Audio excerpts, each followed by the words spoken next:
Avast there, Travis. How are ye this fine morning? Hey, Joel. Nice parrot. All he wants, Kids Corner. I'm a pirate captain today, and I'm ready to gully board 'em and hoist the fun. Uh-huh. So if you're a captain, where's your crew? Arr, they were a mutinous lot. They marooned me and Polly and sailed away. Traitors? Now I wish to listen to Kids Corner and forget our worries. We can do that. Is that a real peg leg? Start up the episode, me hearty. Arr! So, what do you think of the Hispaniola, Captain Laura? She is a fine vessel indeed, Lady Fiona. Our voyage will certainly benefit from your generosity. I must inquire where you hired your crew. I can't deny that this was a difficult venture. With the secret nature of our mission, few sailors are willing to sign up. You mean the buried treasure? Buried? Wherever did you get that notion? I didn't say anything to you about Flint's treasure. Flint's treasure? The villain of the Caribbean? Going after his treasure? Look here, how did you come to hearing about this alleged treasure hunt? One of the deckhands told me, which leads me back to my question. Where did you find this crew? It wasn't easy, but as luck would have it, the ship's cook was very helpful with finding sailors for the voyage. Cook? Milady, Captain, ship's cook Long John Dustin with breakfast. Thank you, Mr. Jacobs. Send him in. Ahoy there, Captain. Glad to meet you. Fiona said she had the best officer in the business, and I never doubted the quality for a second. You are too kind. To celebrate this new voyage, I've prepared a breakfast to rival no others. Pancakes, bacon, eggs, sausages, toast, marmalade. Looks delicious. Did you manage the, lobster omelets? Indeed I did, Mother.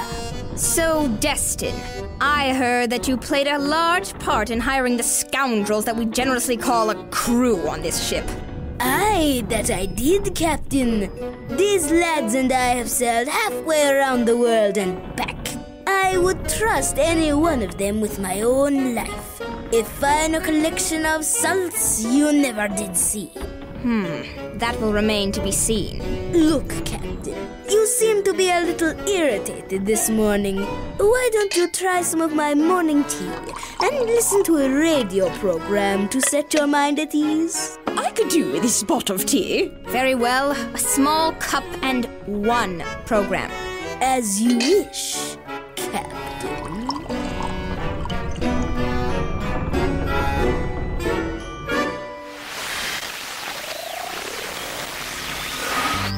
More tea, Fiona? No, thanks. I do thank you, though. Oh, not at all. You want any, Destin? Mr. Jacobs, I'm a kid. We don't drink tea. Nonsense. I know a great many people who drank tea as children. Oh. Still, I think I'll stick to orange juice. That's fine. Enjoying your book?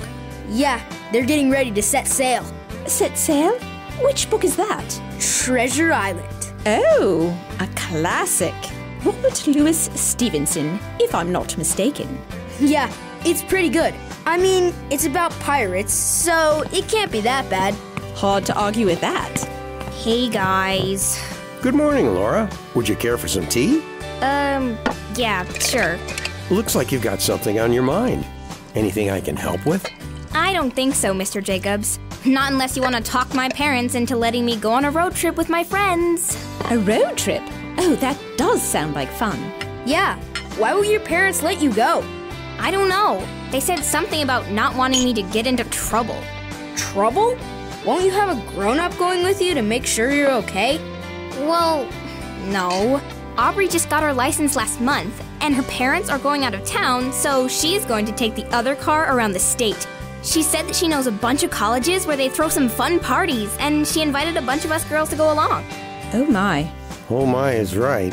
Yeah, my parents are being totally unfair. That's not, I've got to think about this. Agreed. Think about what? Yeah, will you help me?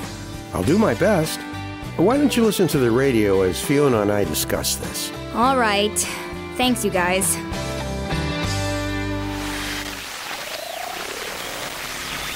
So, have you guys come up with a way to help Laura be able to go with her friends on their trip? Yeah, will you call my parents for me? I don't think so, Laura. Oh, that's fine. Thought I'd ask. The thing is, well, we agree with your parents on this one. Come on! My parents worry too much. They say that they don't want me to get into trouble, but I never get into trouble. In fact, of all the girls going on this trip, I'd be the one that gets into trouble the least. And that's why I think your parents are worried. Wait, her parents are worried because she doesn't get in trouble? I'm confused. What Lionel means, Destin, is that Laura's parents might be concerned that these older girls will get in trouble. And when you are hanging out with people who are getting into trouble, there's a good chance you'll be getting into trouble too. But I'm not that kind of person. I know what's right and what isn't. As long as I'm doing the right thing, there shouldn't be a problem, right? She's got a point. It sounds like a good point. Unfortunately, that's not how it works the majority of the time. What does the Bible have to say about it? Lots. Lots? Lots. Oh. Like what? Well, for instance, there's Proverbs 13:20, where God tells us that spending time with unwise people will lead to getting hurt. And Proverbs 22 has a couple verses warning against having friends that lose their temper, as that will lead us to do the same. And then there's 1 Corinthians 5, Psalm 1:1, Proverbs 14:7. So, do you have a script about one of these verses, Mr. Jacobs? I think I have something that might be relevant. Shall I go look for it? Please? And we'll listen to the radio.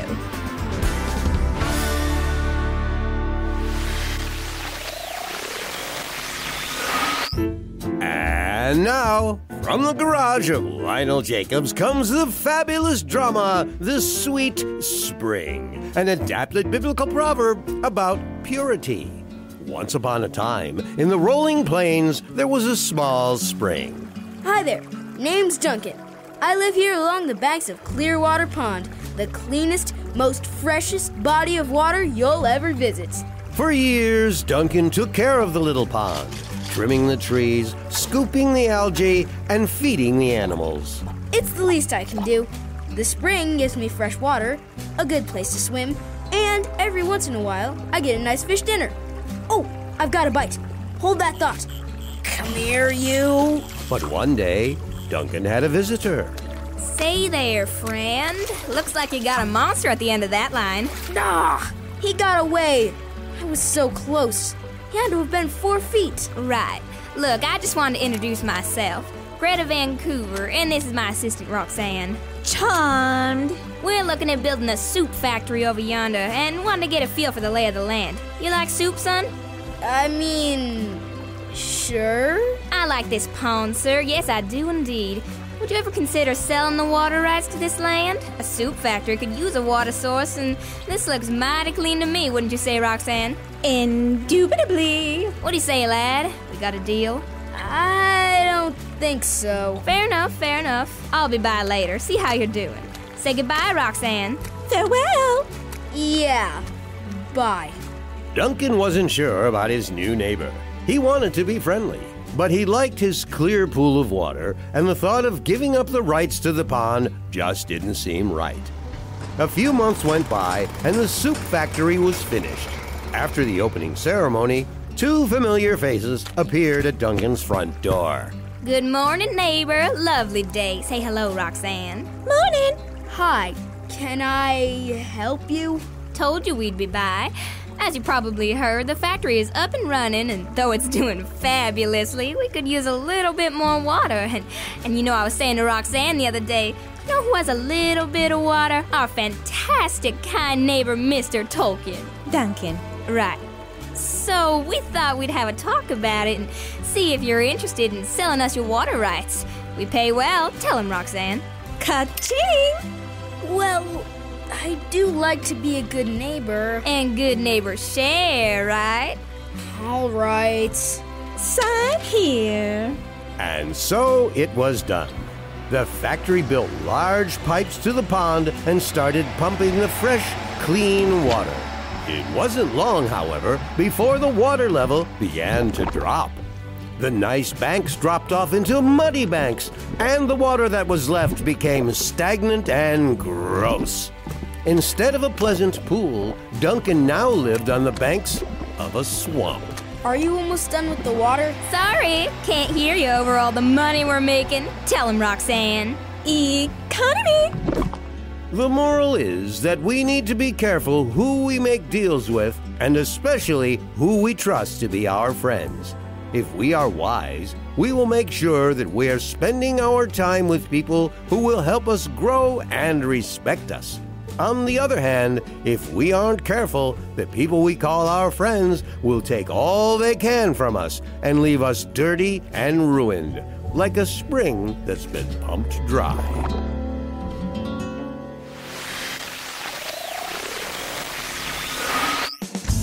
Looks like you've got some thoughtful kids again, Lionel. I think you're right, Fiona. What should I do about it? I suppose you'd better see if they have any questions you can help them with. Good idea. So kids, are there... Yeah, we heard you, Mr. Jacobs. I do have a question about what we've been talking about, if that's okay. Perfectly fine, Destin. What's up? Well, today you and Miss Fiona have been telling us that we need to stay away from people who will get us in trouble and people who just want to use us. But aren't we supposed to share God's love with everyone? Didn't Jesus hang out with people that were pretty bad? Yeah, and aren't we supposed to be good examples to the world of what God wants us to be? How can we do that if we stay away from people? Good questions. Yes, they are. I think to answer the majority of those questions, I'll say there's a difference between showing someone God's love and joining in their activities. It's true that God's love means we put other people first and think of them more than we think of ourselves, but this doesn't mean we should stop loving God. Well, yeah. I wasn't planning to stop. I'm sure you weren't, but God says in John 14:15 that the way to show him that we love him is to follow his commands. And if we stop doing that in order to fit in with our friends, then we are putting them in front of God. And that isn't good. Okay, I know all that. But I wasn't going to stop doing what God says. I just wanted to go on a road trip. What's Oh, I was just thinking about earlier. One of God's commands is to honor our parents, and I seem to remember someone complaining about how their parents weren't being fair and asking me and Lionel to talk some sense into them. Well, that wasn't... I mean... You didn't seem very happy with them. I know, Destin. I know. You don't think that's because of my friends turning me bad, do you, Mr. Jacobs? No, I wouldn't start blaming all of our bad choices on hanging out with bad friends. We are responsible for our own decisions. And in the end, no matter who we spend time with, we always have the choice to follow God or not. Yeah, like respecting and obeying my parents. I know you wanted to go on that road trip, Laura, but I think you'll see in time that your parents are doing what's best for you, and you'll have plenty of chances to go on other adventures. Just wait a little. Okay, thanks, guys. I guess I'd better go home and apologize to Mom and Dad. I got pretty mad at them earlier. Want a lift? I'm going that way. Sure, thanks. Can I get a ride to my house too? Why not? The more the merrier. All right. See you all later then. Goodbye, Lionel. Thanks for breakfast. Are you coming, Destin? Yeah, I just need to turn off the radio first. Oh, right.